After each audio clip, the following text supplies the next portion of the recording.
Hi guys, I hope that you are all safe and well. Sunday blessings to you. I'm just coming on to do this week's tarot and oracle review video for you all. I hope you've been surviving the elements okay. What a weird few days. We've had wind, we've had rain, we've had hurricanes, we've had snow, we've had sun, we've had everything pretty much. We've had hailstone. It's been really crazy. So, but I hope you've been able to sort of stay safe and that not too much damage has happened to your property or the external area of your homes. We've had a couple of fence panels blow down again, and we've had sort of part of the shed decide to sort of debulk itself. But apart from that, we've been quite lucky, touch wood. So long may it sort of stay that way. Right then, guys, I'm really excited to sort of share this deck with you. This is probably one of my more gruesome sort of decks that I've got that I'm going to sort of showcase for you guys now. And with the kind of rough, gruesome weather, I thought, you know, it kind of makes sense. Now, if you are not into horror, if you are not into blood and guts and gore, this deck probably will not be for you, so you might not want to watch this. But if you are somebody that likes the darker side of things, then this is probably for you guys. So we're going to go into the, I feel like I've got to sort of say this in a very sort of kind of, you know, crazy sort of way. So this is the Vlad Dracula tarot, and this is based on the Bram Stoker's Dracula. So for you, those of you that have seen the film Bram Stoker's Dracula, it's an amazing film, one of my all-time favorite vampire films. This is the deck that is inspired by all of that sort of energy. So it's a really cool deck. So this is produced by Rockpool Publishings. We have seen some of their stuff before in the past. Lovely box, as you can see, with the sort of metallic writing. And I'll just sort of read very quickly what it sort of says here on the back. So Vlad Dracula, the infamous medieval ruler of Romany, is the inspiration for Bram Stoker's legendary vampire and this tarot deck and booklet. With factual and divinational text by Travis McHenry, author of the Occult Tarot and the Angel Tarot, and 78 original woodcuts drawn by Russian artist Nikita Vyom. This historically, I can't speak today, accurate tarot deck can be used as a divination tool or cherished as a macabre work of art. So there we go. And on the bottom there are samples of the cards. Like I said, the cards are a bit gruesome, but if you're happy to sort of venture, let's have a little cheeky look inside. So as we open up, that's the inside of the box. And then we go straight into beautiful booklet. And this is a really lovely book. Everything's in sort of lovely. It is in colour, but because the cards are quite dark, you can't really appreciate them. But yeah, everything's in there. But there's loads and loads of stuff. So that's pretty cool. There's examples of spreads. There's a little bit of background information about him as a person. And some of the history, the heritage. So quite a lot of stuff in there actually, but we'll look at more about that sort of shortly. But nice book. And then the cards themselves, so they sort of sit within this lovely sort of pocket. So let me just pull these out. Beautiful cards. Great lovely sort of matte finish with this lovely gold gilding on the side. So that's really cool, that's really nice. Stock quality, they're not the thickest, they're not the thinnest, they're sort of like, I suppose they're a medium just. They are fairly thin, but they're okay, but because they're matte finish, they're nice. Now, these aren't in any particular order, I don't think, because I have been working with these a little bit. So we'll just run through them and I'll just show you them. So what you've got is each one has the sort of the title and then what they represent, if they are a sort of one of the kind of characters within the sort of the history, the heritage and the story, if you like. So we've got obviously all the energies here, and it's nice that they've sort of used kind of the historical characters to sort of tell who each sort of character and piece is. Like this one, for instance, the lovers. So we've got Vlad and his wife. So that gives you quite an interesting account there.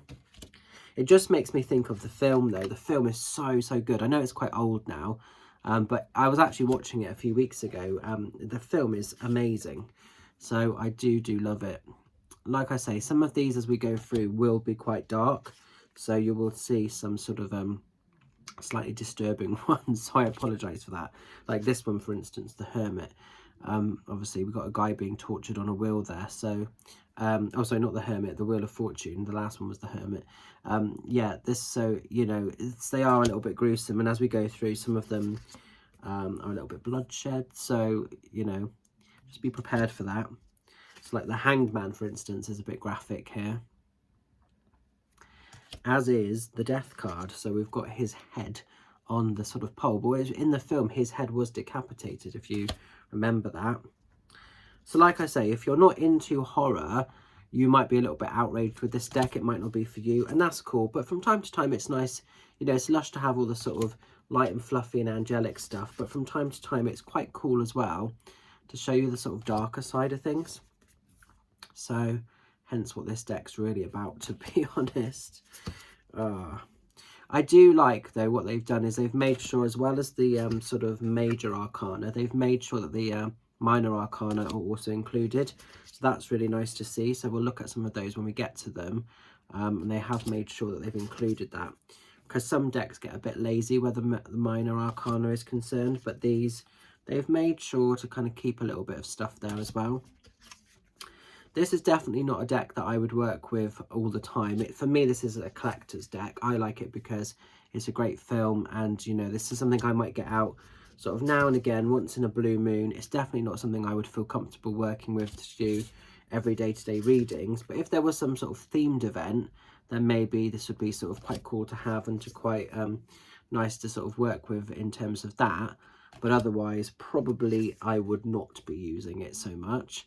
But it's still nice to sort of work with and to show you just as something a little bit different, really. Okay, so there's quite a few, as you can see in here. And for me, I'm more about the film, but this does sort of really encompass the history, the heritage. So if you like the sort of historical values of what this is about, then actually, you know, that's quite cool to have as well, because there is quite a lot of information. It's a little bit wasted on me because I sort of just like it more from a sort of more commercial space, I suppose. But it's still really cool to have.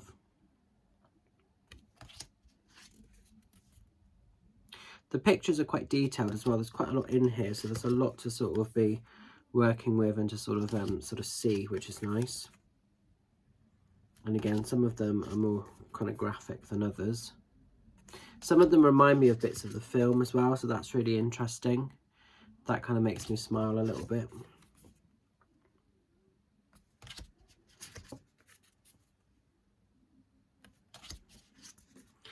Probably because this isn't a deck that I would work with all the time, I probably will show you all of these just so that you can sort of see and get the idea, because like I say, it's not going to be something I work with all the time. It's like a one-off deck, this one, so I probably will show you all of them. I like how even though they're coloured, the colours are almost, they're not sepia, but they're like dulled down a little bit. That's pretty cool.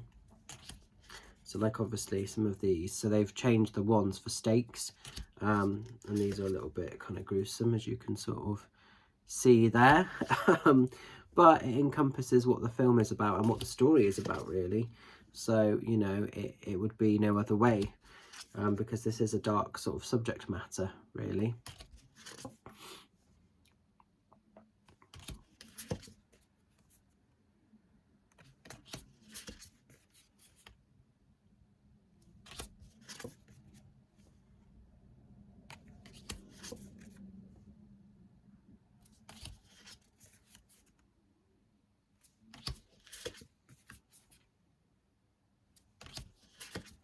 Oops.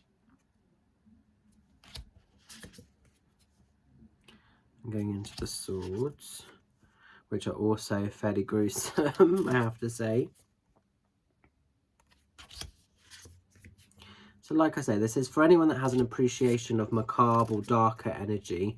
Nice to sort of delve into that from time to time, not necessarily all the time, but from time to time it's quite nice to experience and to sort of just have a little bit of an intrigue in.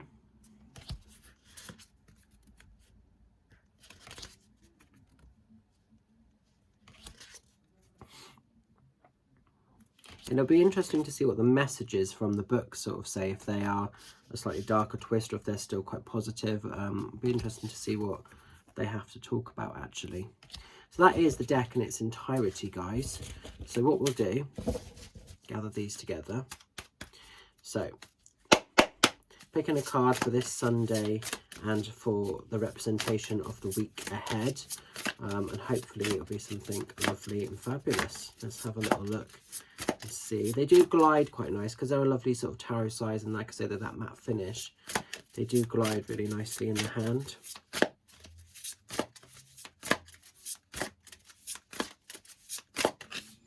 Okay, we've got the 5 of coins coming in.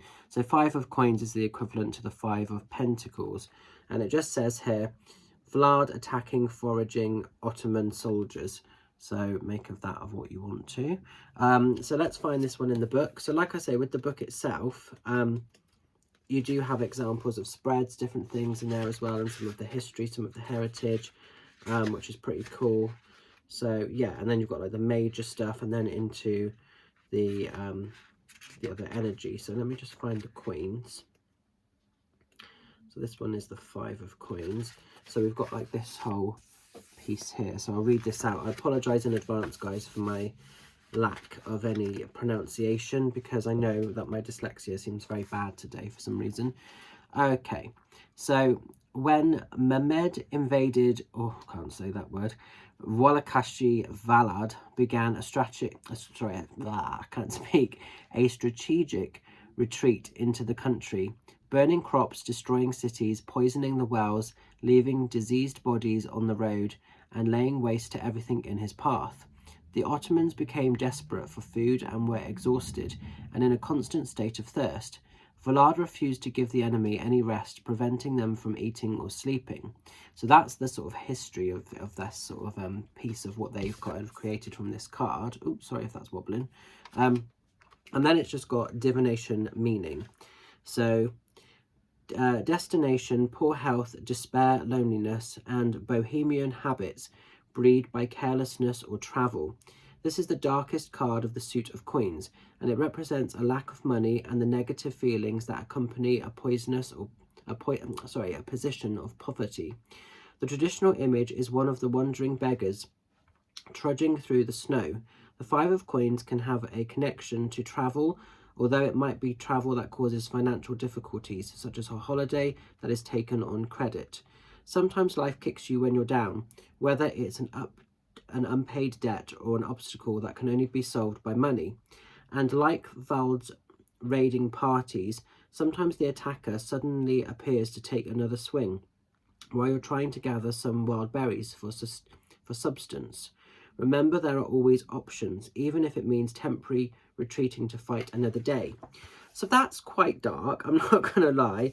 I would have probably worded something like this a lot more fluffy. I would have perhaps said, if money's been a little bit hindered or a little bit restricted, look outside of the box.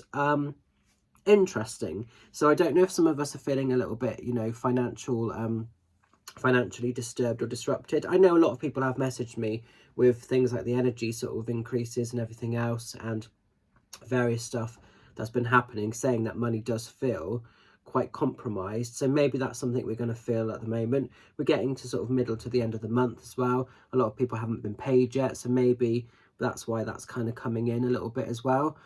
Interesting. It's quite a direct, sometimes tarot can be quite kind of cutting and quite direct, and I think because this is a darker version of cards, they're honing in on that. So this isn't something necessarily that would leave you feeling inspired, positive, hopeful. That card certainly feels a little bit negative. So I would say if money's been a little bit restricted, or if you find it's a little bit hindered this week, look beyond that sort of tunnel vision. Don't get consumed in that, and you'll find that money does amplify and does increase around you again. So I don't know what to make of that, really. You know, for me it's quite an unfamiliar feeling almost. It's left me feeling a bit like sad. So it's like I say, this is why it's not a deck I would work with all the time. I think from a collector's point of view, it is a 10 for me on a collector's point of view. if I was to use this in every day-to-day stuff, it isn't really something I could work with professionally, just because of the nature of what it is. So I think I'd have to score that like probably a 6 or a 7. So I can really appreciate this deck from a collector's point of view, which is why I purchased it. But I think it's not something that I would be comfortable working with in a professional way. So it's one for my personal collection and for, you know, celebrating that darker side of things. But it's something that you would work with privately, I feel. So it's an interesting one. Probably one of the weirdest and the most quirkiest ones I've shown you so far, I think, in some ways. But I hope you've enjoyed it. If you did feel connected to it, check it out. It is the Vlad Dracula Tarot, inspired by Bram Stoker's Dracula. So check it out, see what you think, and going to leave it with you. Stay safe, stay well, don't blow away, guys, and I'll catch up with some of you lovelies very soon. Take care. Bye for now.